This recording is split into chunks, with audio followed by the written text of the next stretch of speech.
and welcome back to our life. We are continuing on from where we left off, which was in a save file with microphones for Cove. Which we already sorted that out, because we put our comfort is relaxed and our interest is fond. So, let's hop right into it. At the breakfast table the next morning, you finish your food faster than usual. Your sister Lizzie had run out earlier to go play, but you stayed put. Today, just like your mum's promised, Cove was coming over to hang out. Mom: excited to see your new friend again, Callie. Yeah, I am. Just relax. Start playing step 1, 2, or 3 using the relax. Okay. How sweet. I'm so happy you moved in. Okay. With that said, are you done with your breakfast? Dunno, am I?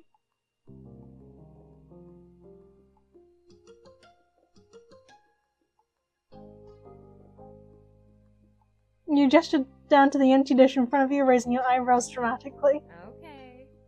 Okay, we see. Good job. You should be here soon. Cleanup began, and then on cue, there was a knock. It was hesitant, like the person wasn't sure they were in the right place. Still loud, though. We need to get a more obvious doorbell. I know. Callie, could you get it?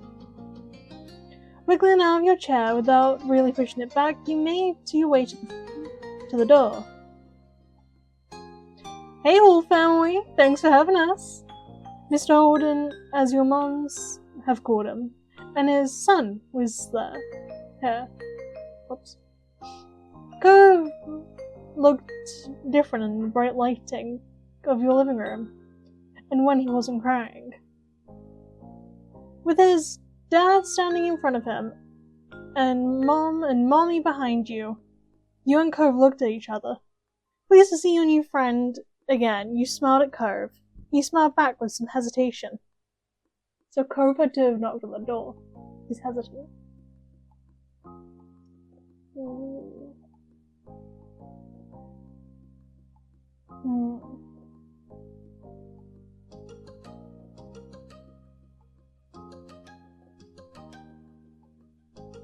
In the name of the owl, we are going to do Crystal. Let's go play in my room. Okay. Take care. Let us know if you need anything, you two. Have fun, kids. See you. See you later, son. Play nice. You led him to your room, puffing out your chest a bit. Whoops. At the sight of your treasures. There were lots of stuffed animals, a cool bed, and a window to look out. I don't know if that's a bed or not. Could just be the little seating area. It was a great room. You haven't had anyone to show it to in a while, but you were really proud of it.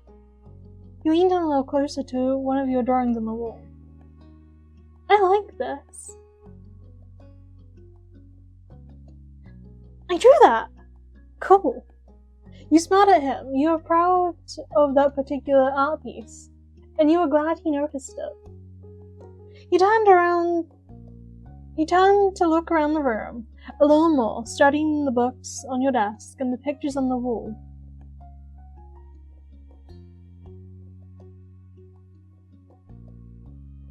You were glad for the company. It was nice to have someone new to play with. Then his eyes landed on a tiny box of beach things you'd collected, tucked away by your door. He took a step towards it before hesitating and pointing at it instead. What's that? A hoard of stuff I found on the beach. Oh. Do you have any driftwood in there? Dragging the box into the middle of the room, you and Cove flopped down next to it. I think so. Yeah, see? You gestured to a piece of the bomb still covered with specks of sand. Neat. Neat, this is a good collection. You got the sense from the tone of his voice that he wasn't saying it to be nice or to be like Shiloh. He actually meant it. Oh right, Shiloh is going to be here today. I don't know if it's Shiloh or Shiloh. So I'm just gonna continue pronouncing it as Shiloh. Shiloh? Lizzie's friend. Or like her #1 fan, I guess? Do we have to see him? It should be okay. I mean, he's Lizzie's friend, not mine. But, you know. Just gonna put that on my needle. Come on, check on my shells some more. I found this one under a big piece of seaweed that had washed ashore, and you pull out seashell after seashell explaining where you'd gone each one and holding them up against light. There are big ones, small ones, pink, purple, and orange. Most of them you washed off in the bathroom sink when you brought them home, cleaning off the sand.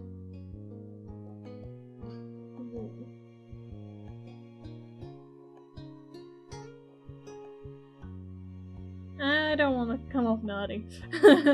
The collection was so huge and varied that you had lots of funny stories to tell for them. I feel like as a child you probably would. Apparently fascinated either by the stories or by the shells themselves, Cove listened with what looked like the full force of his attention.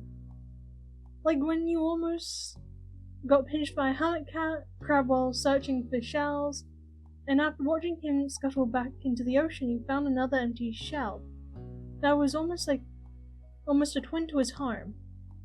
It was a new experience to be the center of such dedicated focus. But Cove hadn't been mean to you, so you didn't mind. You smiled at him every now and then, while showing him your collection. Kids, come down to the living room!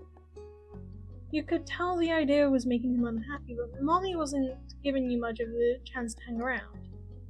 Cove hadn't been like this meeting you. You guessed it was because he thinks you found each other by accident. Not that a parent made it happen. Mr. Holden must be right that telling Cove his dad was part of that would be a bad idea.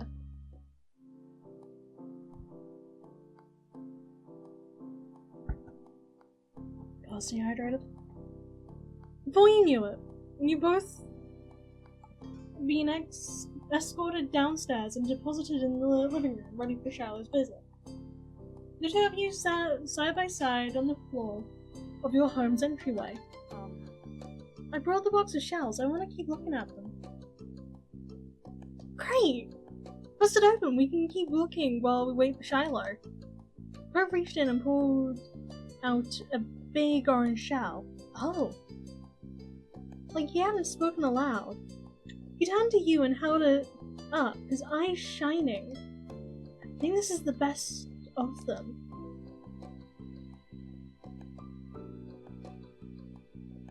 I like a different one, Bax. I can show it to you. You reached into the box to take out the one you preferred. Cove looked on with interest. The two of you were still sitting on the floor looking through your collection of beach findings when the doorbell finally rang.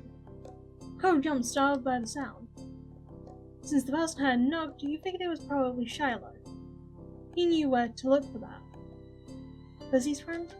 He nodded, but that didn't seem to make Cove feel better. It was obvious that Cove didn't hide his feelings well. You could tell what he was thinking right away. This isn't a good idea. He'll be alright. He's here. We can't tell him to leave. He's at our only door. And if you go upstairs, he'll find you. Cove glanced around the room, his eyes wide, and finally paused with his gaze locked on the back of the house. I can go out the window. He was already walking towards it. Scrambling to think of something to say, you stepped forward, then paused.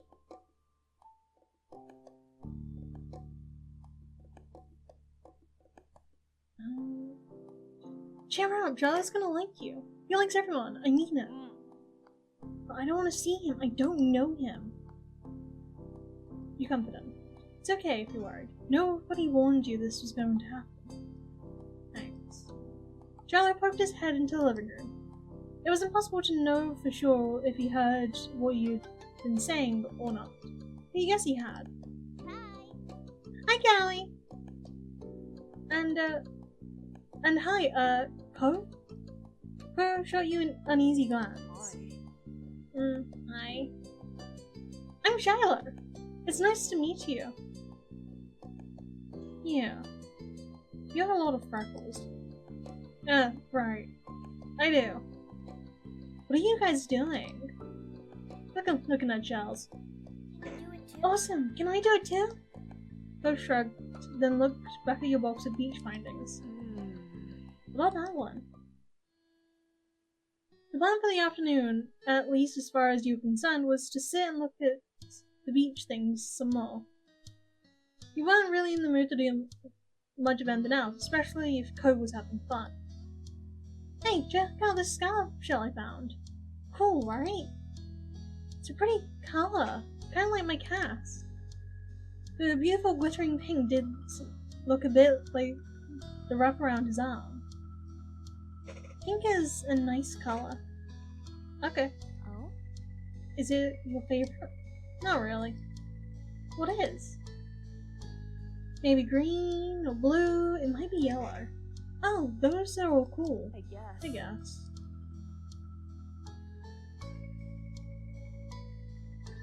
I like those colors too. Personally, I prefer purple. Both of them smiled. Like usual, it didn't take long for Shiloh to get fidgety. Lizzie was his favourite. Without her around, Shiloh didn't seem to know what to do with himself. And Cove wasn't like your sister. He wasn't that much like you either. Is Lizzie coming back? Don't know. Aww. Where'd she go? I think she's at the beach, probably. She might get a park. Cove's eyes lit up at the mention of a park, and he looked towards you. There's a park? Yep, but it's old. Can you show me? I want to go. He started getting up before he had even answered, and Shiloh jumped up beside him in excitement. Really? You do? Too, right, Callie? The park is fun. The park is pretty great. Yeah, it's right at the beach. So there's lots of fun stuff to do, and lots of sand. It has a jungle gym and a bunch of swings. That sounds like it could be cool. So, are we gonna find Lizzie? I don't know. I never really wanted to see her. I just want to check the park out. Adrift without any direction, Shiloh finally turned to you. Okay. We packed up. Both boys wanted to go. It was only fair. To get permission from your moms, the three of you were ready to head out. It was a short walk to the park. Lizzie convinced your mums that it was so short she should be allowed to walk there by herself. When you found her, she was hanging on the jungle gym, swinging back and forth. Hey, Lizzie! Her face lit up when she saw you, her big brown eyes going wide. Callie, Shiloh! Hi! She dropped down and landed with a soft thud in the sand. In a split second, Shiloh had abandoned you two and scrambled over to stand by her. You were used to being left out when it was just the three of you, but now Cove was here. You wondered if you would leave too. Who's that? It's Cove. He's new. Hi. I remember. Hi, Cove. Welcome to my park. Nobody ever comes to play here, so this is where we get together. She gestured widely with her arms as if to present the area to the newcomer. I really like her dress. Like the flowers and what looks like it could be either coffee beans or something else at the bottom. That's pretty cool. While Lizzie continued talking, you took the chance to kick off your shoes and wriggle your toes through the warm sand. Nice, huh? This neighborhood, I'm the one who comes up with the ideas. What? Yeah, I am. Who else could handle the job? Lizzie is the oldest. By a lot. My mom says you're like Callie's age. Yeah. Thought so. I'm still the only one in this group with double digits. What about the other kids? other kids? There aren't any, but the only kid's here, and Shiloh is just visiting from another place. Not even tourists bring their kids here. This is the land of ancients. Be careful that the oldies don't try to steal your youth. Oh. For a second it looked like he might cry again, but something in his eyes shifted and he looked back at Lizzie. What kind of old people, like moms and dads or grandparents? Grandparents who don't have kids. They hate kids. Why? We haven't done anything. Only some of them don't like kids. You interjected quickly, hoping Lizzie wasn't taking things too far. He sniffled, his forehead creasing with worry. Lizzie was staring Cove down, but Cove didn't even look at her anymore. He didn't seem to care that she was there. He went into his own head. Shiloh was the next one to speak, completely unaware of the situation. I met Lizzie and Kelly in school. You'll see 12 kids there when summer is over. I don't want to go to a new school. I don't want summer to end. School sucks. Shiloh looked down at the dirt. He hadn't had much luck striking up conversations with Cove. I like summer vacation a lot too. All the building tension in the air suddenly vanished when Lizzie laughed. At Shiloh's discomfort, at how weird she thought Cove was, at something else entirely you didn't really know, but she laughed, her face scrunching up. Okay. Welcome to Sunset Bird, Cove. Take a seat, pull up your feet, and get used to it. You offered him a small smile, and that at least a look to reassure him some.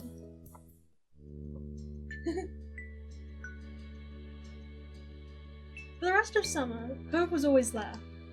You saw him more often than Shiloh, and on some days when she was in a bad mood or busy, you even saw him more than Lizzie. He became a staple of your everyday life, the way the sun and lunch and the beach were. During your first summer together, you really liked Cove. He was a fun person to play with, and he seemed to like playing with you too. Of course, that was only the start of things. Cove wasn't able to do many things that summer. When you, him, and Shiloh sat out on the shoreline one bright morning, you could tell he wanted to be in the water. But there were no way he would be swimming anytime soon, not with his cast. The waves washed a single shell to shore, glittering in blue, another reminder of the places he couldn't go. From what you heard about Cove's old life so far, in tiny pieces and fragments, you could tell that he would do anything to be able to get the cast off. Like make a pact with a witch or something just to get it off his arm. You thought about his summer last year, and you thought about his summer last year must have been totally different from this. His old home, his mom and dad. But now he was here with you and Shiloh and Lizzie and everyone else, and he couldn't even go in the sea. His town wasn't bad. All your favorite things in it. But sitting there, on the same beach you'd grown up on, you could understand that not everyone else felt the same way about Sunset Bird as you did. You watched him from the corner of your eye quietly, and he finally said aloud what you'd been pondering. Wish I could go in. Water? Yeah. Oh, I'm sorry. You're gonna be able to do it soon. Cove only sighed in response. Apparently soon wasn't enough. Let's search one sec.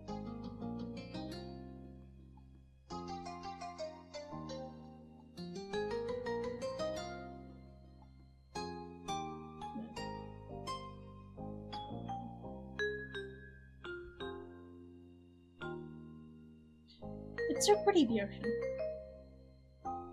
And huge. There could be anything out there, like mermaids. Yeah!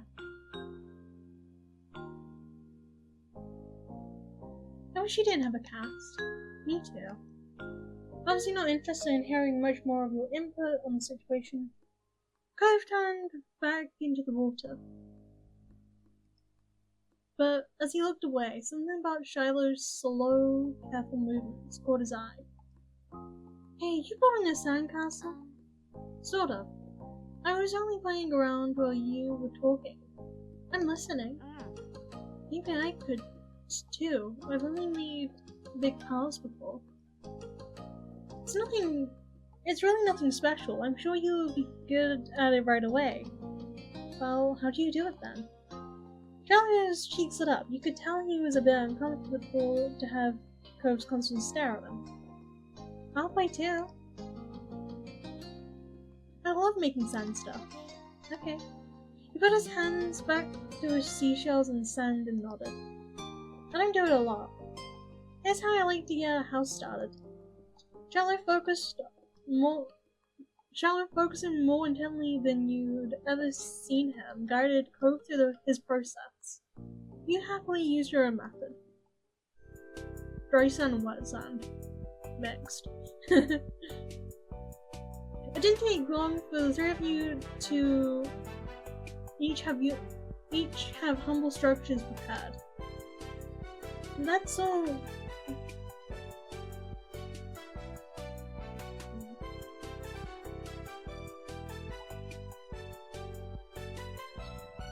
Sorry, my dad messaged again. That's all kind of. You can do anything now. Like make it bigger, add some seashells, carve a pretty pattern. I bet you'll have great ideas. Okay. I'm gonna make it bigger. Mine's gonna be a real castle. Cool, this is gonna be a house. Looking at the base of your sandcastle, you decided to make a mansion. I like mansions. The better part of the next hour was spent focusing on your own work. The boys were the same. Even Shiloh didn't sneak as many peeks as everyone else as he usually did. You finished shaping before either of them did, bouncing up from what you built. It seems you got it done so fast because they already searched for extra decorations. Jello grabbed most of the really interesting stuff, and you broke a lot of the shells, but there were still options. The first thing you reached for was a green piece of sea glass. It was the best to fit for your mansion, you decided. It was see-through and sparkly, so you put it in a funny place, where it would take a second look to see it. Pleased with your result, you finally took a proper look around that wasn't focused on the sand itself. Both Cove and Shiloh seemed super immersed. Still, you knew you could probably sneak a peek at either one's work. You checked out Cove's Sandcastle. The castle Cove built looked surprisingly tidy for someone in a cast. He must have worked really hard. He wasn't even finished digging the huge gaping moat in front, but it was already enormous. You got a sense from the enthusiasm he was digging with that doctor. He's probably gonna find a bunch of sand when he finally removed the pink plaster. Then the sand was broken. It's on top of yours, Shiloh. You peeked closer and discovered something shiny sticking out of Shiloh's sand chimney. Oh, that's just a gum wrapper. It looks like smoke. Neat. That's good. That's smart. It's good. It's smart. Sorry. You should be an architect. You'll be good at it, Shiloh. Shiloh smiled without a word. And that was that for the current topic. Can I see what you did? Sure. He scooted just a bit nearer and began surveying your work. All you really knew about mansions was that they were supposed to be big, so you'd gone really big. It was the size of the country club that Lizzie played golf at, compared to Cove and Shiloh's buildings, probably even bigger. Shiloh quickly decided to jump up in the new conversation. Hey Callie, what did you do? This is my mansion. It looks great. Your house is so big. I guess mansions are just really big houses. Huh. Is being a house bad? No. But we made our own place. Nobody's the same. I think we are. Cove raised an eyebrow at that. If something is only one of that makes it special.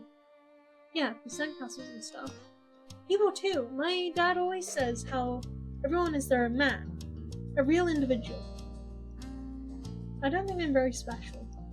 Why not? Nobody else is like you. Gareth simply shook his head. Not different.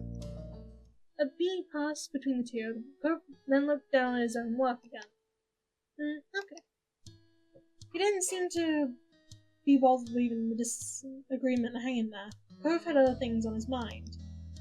My dad tried to get me to make sandcastles the first time we came to this beach. I didn't want to. Cove trailed off. Again, there was another moment of silence. Shiloh shifted and opened his mouth to say something, but Cove spoke up before he could. He didn't think he noticed that Shiloh was going to talk. Hey, do you know what happened when your mom spent my dad count? Weird to see if Shiloh would say what he wanted to, but when he didn't, he considered Cove's question. I wasn't there. They didn't tell me. I just remember what happened when I met your dad. Mr. Holden had been a weird stranger then. Well, he was still kind of strange.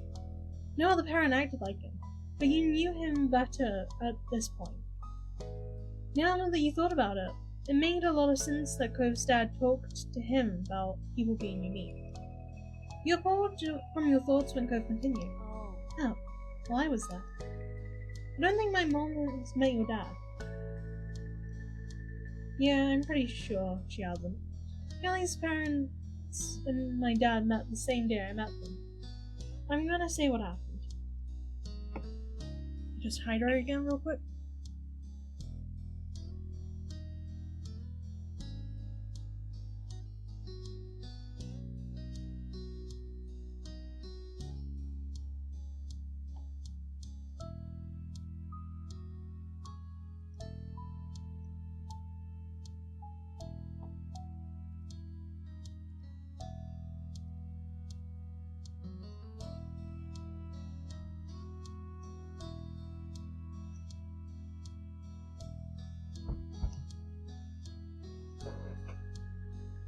Shiloh frowned himself, ducking his head. His hat cast a shadow over his face. You could tell he was still upset about not being included in Cove's choice of topic. That was kind of boring for him, though giving people their own time to say the things they wanted to is important too. Stayed silent and let Cove finish his story. Shiloh could talk about stuff after Cove had a chance to share what he planned to. When we moved here, we didn't bring a lot of things with us. Only some stuff that would fit in Dad's car. We didn't even get a moving truck. I sat in there while Dad brought it all inside. Didn't want to get out, because I knew Dad would make me look around the new house. I really didn't want to do that. His lips twisted into a frown as he recalled that. Then I saw your mom's. They were in a car too, and stopped at your house. I guess they were coming back from somewhere or something. My dad noticed. He waved his hand, then went over to the front of your house where he started talking to them. I don't know what they said, I couldn't hear it. But he couldn't see me anymore, since he was looking the other way. So I opened the car door and left. I wanted to get away and went behind some houses. I found those hills over there, the ones we met for the first time. Cove nodded and stared at you. You stared back. He didn't go on to say anything more. Aren't you gonna finish your story? Cove's brow wrinkled, like he didn't understand why you were surprised. That's all that happened.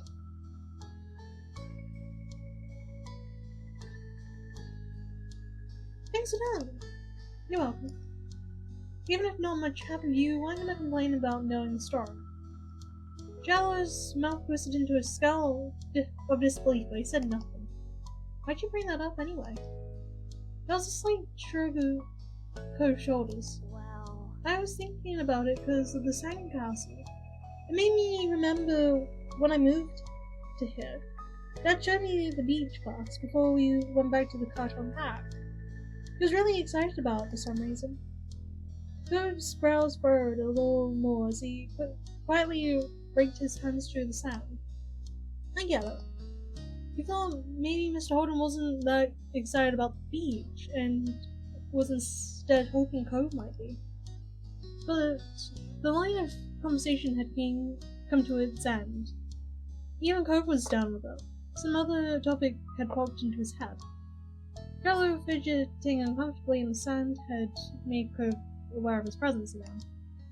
They looked at each other and you could only wonder what this might be about. Hey, Shiloh. Yeah?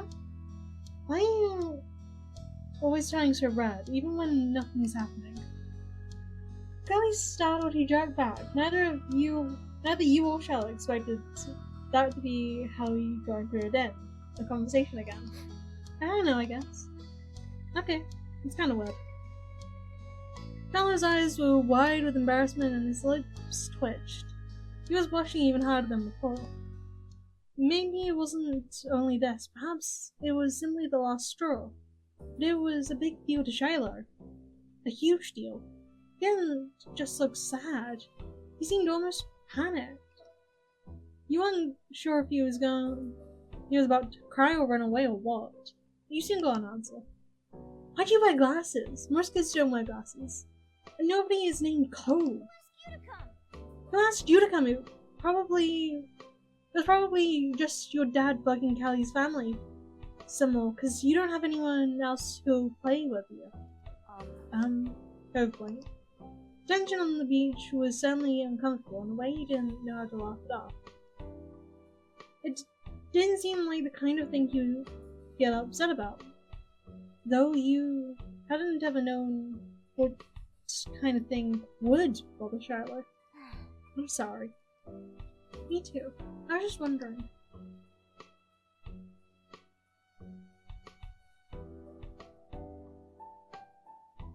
You nervously lost the sand. You picked up some sand and turned it over in your hands.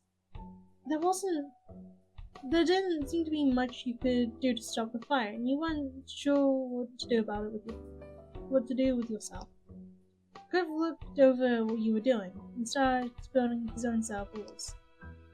Shiloh took a deep breath before kneeling back to his own patch of sand. It seemed like both decided to try playing again. You were glad for that. You all went back to making more sand buildings, but the whole mood had changed. Shiloh's cheeriness was gone. Cove looked as confused as ever about why the other boy had blown up. Oh, did not mean to do that. The air stayed uncomfortable for the rest of the afternoon, right up to the moment Shiloh's mom appeared at the beach to take him home. Cove and Shiloh had mostly followed your lead and barely said a word. His mom standing behind him, even Shiloh's quiet goodbye had been quiet. Friendly, cheerful, but noticeably quiet. With Shiloh gone, the sun going down, you knew it was time for you and Cove to head to your houses. The two of you trailed out of the park together towards the neighborhood. The walk home was quiet. You passed by familiar landmarks, shoes thumping against the sidewalk in near perfect unison. Cove was clearly caught up in thinking about something. You asked Cove what he's thinking. Something was definitely up, so you chose to reach out to him and asked, Hey Cove, is everything okay? You're making a funny face. Oh, I was just wondering. Cove fell silent again, for a few more seconds inside. Why'd Shiloh act like that? When I said his face was all red a lot.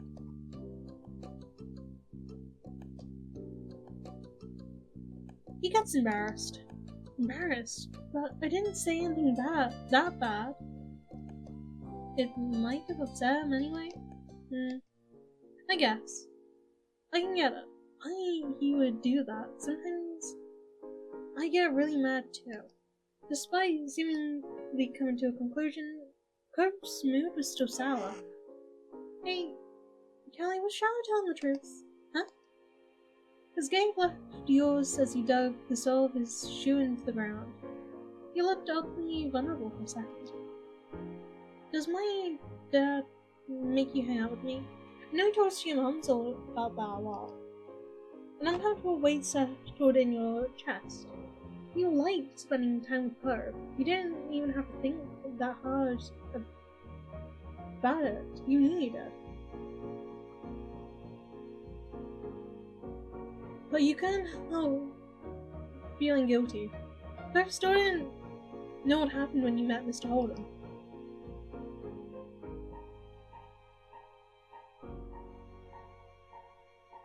Nobody is making me spend time with you. Her shoulders relaxed. You hadn't even noticed that you tensed up. Yeah, that's what I thought too. Anyway, I didn't think you were pretending. I just wanted to make sure it was okay, is all. Thanks for telling me. His throat tightened. It was hard to meet Cove's earnest gaze again. Even secrets was hard. You're welcome. By now, the two of you were on the sidewalk near your houses. It was time to part ways. You hugged Cove goodbye. You stepped forward and wrapped your arms around him tightly. You turned your head, resting your cheek on his shoulder. Cove stood there awkwardly with his hands at his sides. He wasn't much of a hugger, but you didn't get the impression he was unhappy that you were. Bye, Cove. I'll see you tomorrow. Yeah, bye, Callie. You pulled away, then jogged towards your house. When you looked back, you saw Cove making his way back home, as if he felt your eyes on him. He turned around, waved. You did too. You still felt a little unsure with what you were supposed to do about the deal Cove's dad had offered. You didn't want to say something bad or something you shouldn't. You had no idea how Cove would take it, either. Would it be horrible if it made him feel bad? Or if he didn't want to play with you anymore? You might change your mind sometime. There was still always tomorrow, after all. But for now, it was definitely something that you keep to yourself. Final look, you went inside your house. And that's that. We shall save. And figure out what we're gonna do next time.